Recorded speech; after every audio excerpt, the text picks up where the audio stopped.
Buenas, en esta ocasión vamos a entrevistar a Samuel Falde, egresado de la Universidad San Martín de Porres, periodista deportivo del canal N Deportes, con 19 años de experiencia. Bueno, Samuel, cuéntanos cuáles fueron tus inicios en la carrera, cómo empezaste por medio. ¿Cómo fueron mis inicios en la carrera? Bueno, yo terminé la universidad el año 96 y recién ingresé en la carrera el año 98.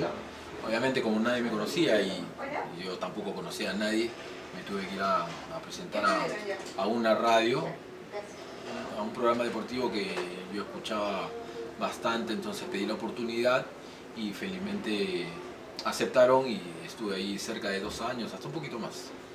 Y ya hablando acerca de los espacios deportivos, los medios que proyectan mayor importancia en el fútbol en comparación a deportes. ¿A qué se debe esto? O sea, que le dan más importancia al fútbol. Bueno, la difusión se debe también a la aceptación de la gente, ¿no? La gran mayoría del público cuando trata de ver deportes lo que busca es fútbol.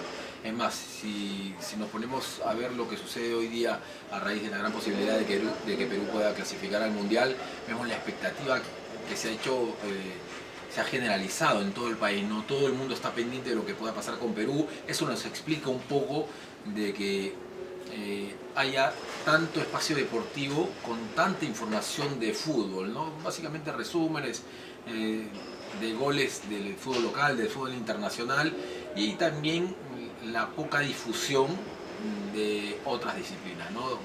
El vóley ha sido una disciplina que nos ha traído bastantes alegrías al país, pero sin embargo en estos momentos no pasa por un gran momento y sin querer los medios también la dejamos de lado en algunas ocasiones. Claro, el fútbol tampoco tiene tanto, como puedo decirlo, ha pasado también por malos momentos, pero nosotros seguimos ahí dándoles. Nunca perdemos la fe, como se puede decir. Y ahora que Perú está relativamente cerca de poder clasificar a Rusia 2018, esto se hace más notorio, ¿no? Lo que pasa es que el fútbol de por sí es un deporte muy atractivo y si no vemos fútbol local, vemos fútbol internacional, que también lo transmiten durante todo el fin de semana y a mitad de semana también con distintos torneos y eso le permite a la gente, dependiendo, descartar el fútbol peruano, pero ver alguna liga internacional. Y en España 82, que fue el último mundial que logramos ir, ¿cómo se transmitían los partidos? ¿Cómo se transmitían los partidos? Bueno, en televisión lo pasaron 2 canales, ¿no? Que eran América Televisión y Panamericana Televisión en su momento. La transmisión era, bueno, imágenes vía satélite, eso sí, había poca información acerca de las alineaciones de las selecciones que no eran tan conocidas. Con relación a las radios, habían 2 o 3 radios que trataban de viajar a los mundiales de fútbol, sobre todo en el de España 82, teniendo en cuenta además que Perú participó en ese mundial, ¿no?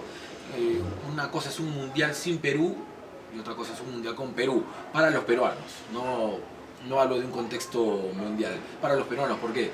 Porque si Perú clasifica hay mayor ingreso de publicidad, todas las marcas van a querer estar sponsorizando o representando a Perú o a algún medio de comunicación que se encuentre en el lugar de los hechos en el mundial, en esa ocasión en España 82, con las transmisiones de Perú. Todos van a querer estar, entonces siempre hay un ingreso económico extra que a la vez es muy importante. Y si nos ponemos a pensar lo que puede pasar en estos momentos es que Perú clasifica, la publicidad aumentaría notablemente en todos los medios de comunicación a raíz del fútbol y de la clasificación de Perú. ¿De qué manera creen que se ha influenciado del fútbol peruano? A ver, esto también es relativo, ¿no? Porque el torneo local sigue siendo muy informal por momentos. Normalmente lo que se dice es que los países que clasifican son los que tienen un torneo local muy bien estructurado, ya conocido por directivos, por futbolistas, por aficionados, que se saben cuándo se va a jugar, cuándo se va a descansar, qué fecha se va a utilizar para la selección.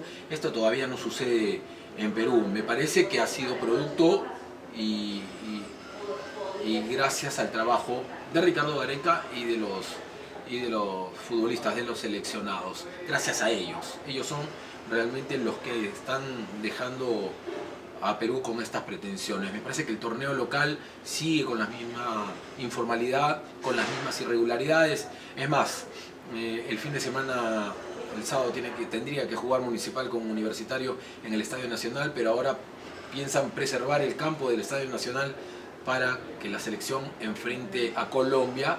Entonces no se sabe dónde se va a jugar el choque Municipal Universitario o sí se va a jugar, porque de repente se termina por no jugar y se posterga ese partido. Esas cosas hablan un poco de la falta de seriedad o de la falta de prevención que se tiene todavía en el fútbol. ¿Y crees que la tecnología ha beneficiado la transmisión de la deporte?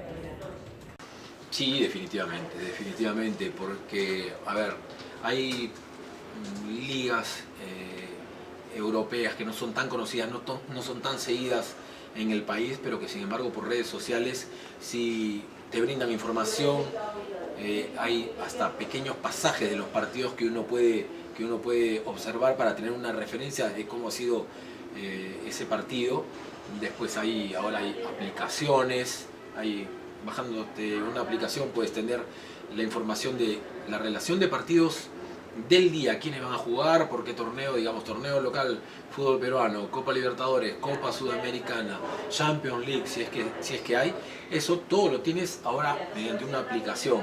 Y en general, ¿no? En general el internet y las páginas que han aparecido están sirviendo para una mayor difusión del deporte, y eso también le da a los periodistas, en este caso a los periodistas deportivos, una posibilidad de ingresar a la carrera.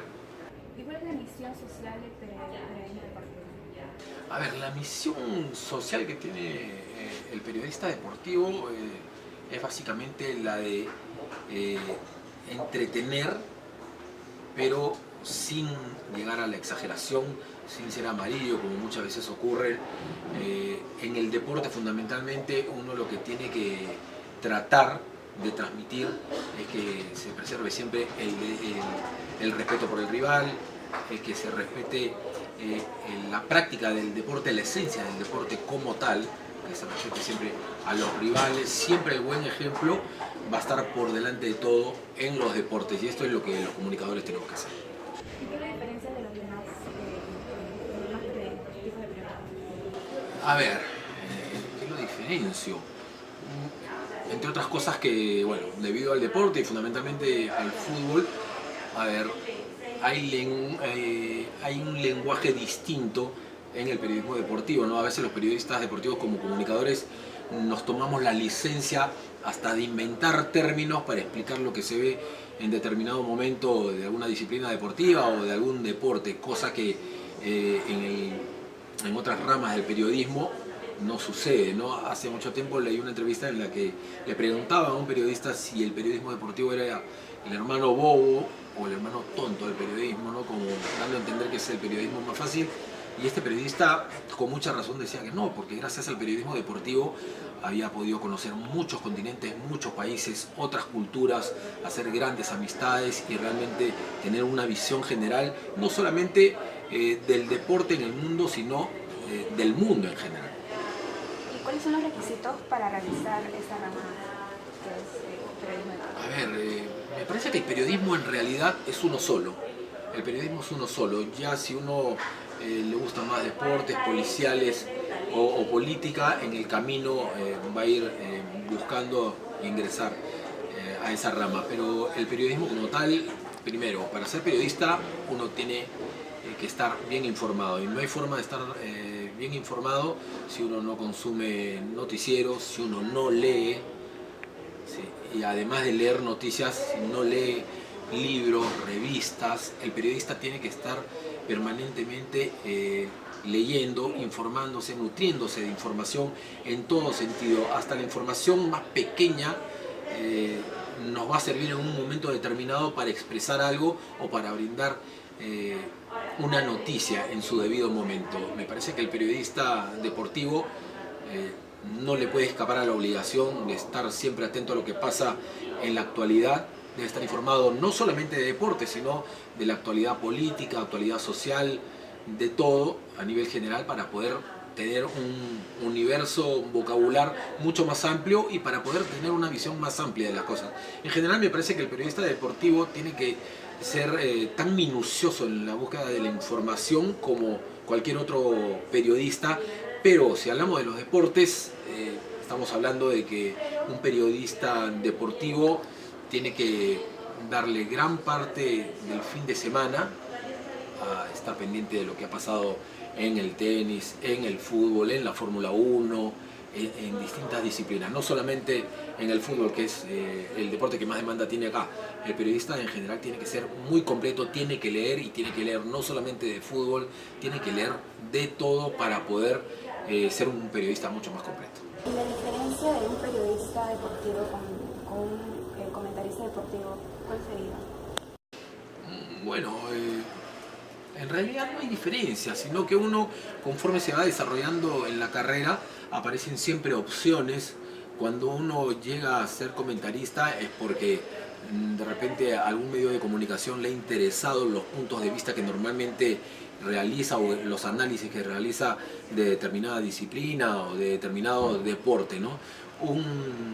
Un comentarista no deja de ser en ningún momento periodista, siempre tiene que estar informándose, por más que haya logrado cosas importantes en su carrera, y por más que en un medio de comunicación, ya sea en un canal o en una radio, haya gente trabajando para brindarle la información, uno siempre como comunicador, como periodista, está en la obligación de estar bien informado y de saber lo que pasa, ¿no? Las diferencias en realidad prácticamente no existen, porque el periodista, cuanto más informado esté, va a tener un mayor análisis de las cosas, y en base a eso va a llegar en cualquier momento a ser comentarista, como es la idea y el anhelo de muchos.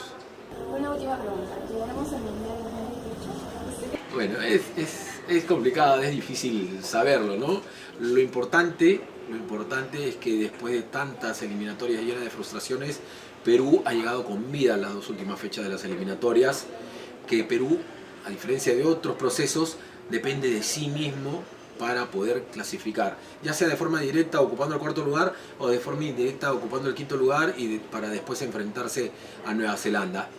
Eso es algo que tenemos que tener en cuenta, ¿no? Perú hace mucho tiempo, desde las eliminatorias para Francia 98, no se encontraba en una situación similar.